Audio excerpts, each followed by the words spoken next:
In this video, I'm going to show you how to use Polymarket, one of the most popular decentralized prediction markets out there.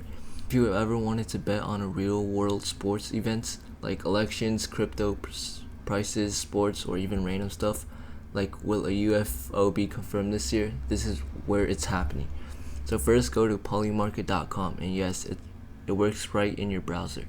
You don't even need a crypto wallet to start anymore. Just click sign up, connect your email or wallet, and you're in.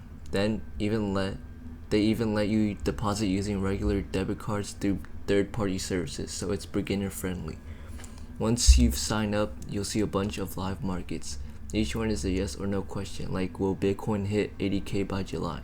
You pick yes or no, and the price you pay is based on the odds.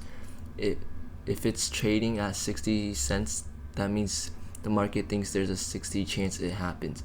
If you're right by the deadline, your share pays out $1. You can buy, sell, or change your mind anytime before the market resolves. It's fast, transparent, and built on the blockchain, so it is not controlled by a sportsbook or centralized exchange. That's the basics.